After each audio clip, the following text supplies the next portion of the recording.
lich ahinya nikech iyudo ka nitie gimiluongo ni the influence of fathers. To iyudo ka wawuoyo weche mag ka wachako ka ne Mikai Morin, Mikai Margaret ka osewuoyo weche mag nyithindo bedo gi winjo, weche mag respect, weche mag obedience, weche mag authority. To ananeno ni weche go chakore mokuongo kata nyithindo ng'eyogi kokalo kuom tich mwatiyo wan kaka joma chuo. Nikech king'iyo ka nitie family to nyathi obed nyathi manyako, obed nyathi mawuoyi, iyudo ka ochako ng'eyo weche mag authority, weche mag obedience, weche mag respect koa kuom joma chuo. Mano nyiso ni wan joma chuo wan gi ting' ahinya. To ting' no wang'eye mana ka seche moko wawinjo gima wach Nyasaye wacho kod puonj ma bende nitie piny ka.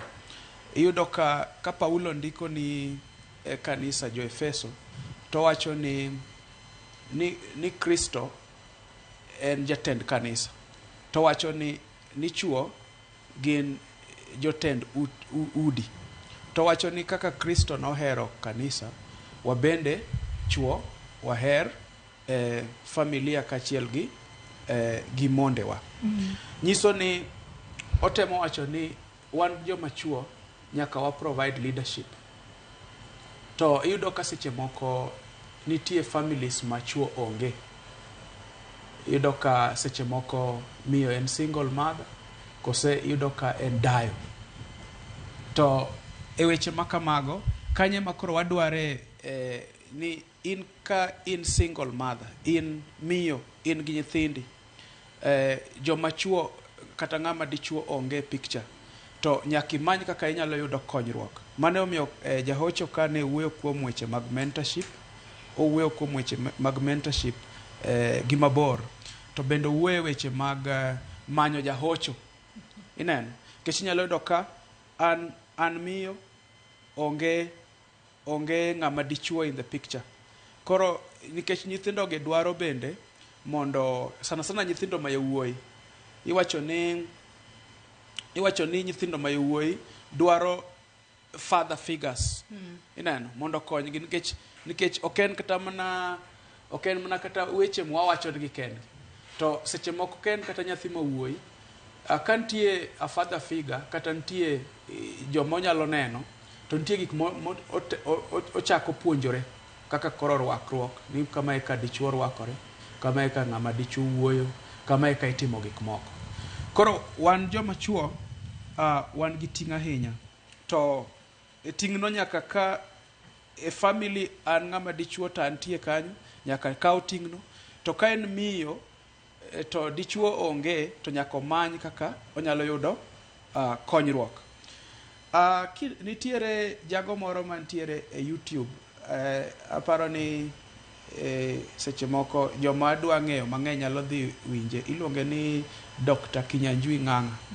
Sani ne en jahocho ahinya Kenya ka, lakini nodhi Amerika. Sani oluongore ni Dr. Jacob somebody. Lakini kidhi adhiya e mbui YouTube inyalo yude. Nitiere gimoro mopuonjo kanyo iluongo ni principles of parenting. Jalony ka owuoyo e weche mag Michelle Obama, kaka ne Michelle Obama otimo. To iyudo ka kowuoyo principles of parenting, owuoyo kuom two families. Nitiere family mar jago miluongo ni Duke America, to nitiere familia moro. To wacho ni o compare two families gi. To wacho ni nitie family moro ma joma chuo nokawo ting'gi, to nitiere familia moro ma joma chuo notamore kawo ting'gi. To kama ne chuo kawo ting', iyudo ka familia no bedo familia maber kabisa. Chalo mana kaka Awori family e Kenya ka. King'iyo Awori family, iyudo ka familia no nodhi maber nikech Reverend kata jatich Nyasaye no timo tije maber. To neno kaka onyalo parent nyithindogi. To iwacho ni familia mane chuo kawo ting' no, joma dongo dongo nowuok e presidents, lawyers, jo business kod jok mang'eny. To mano duoka e wach mane Mikai Morino wacho. Mikai Morino wuoyo kuom wach investment. Kwa wuoyo wach investment, jonyuol invest e nyithindo. Nitiere investing in, to nitiere investing for. Koro investing for ema seche mang'eny watimo. Ido ka achulo fees, achiwo weche madwarore e sikul. Ineno weche mang'eny go. Seche moko ka nyathi obiro dala koro, seche moko dagi, seche moko itere mondo dagi, kata in ng'ama dichuo, wacho ni donge asechiwo gimoro amora madwarore. Donge asekelo, donge nitiere sukari, donge nitiere chiemo, donge asechulo rent. Ineno. Koro wach mane moro monego atim. Mano en mana investing for. But nitiere investing in. To investing in e weche mineno ka Mikai Morin gi Mikai Margaret kai wuoyo kabisa.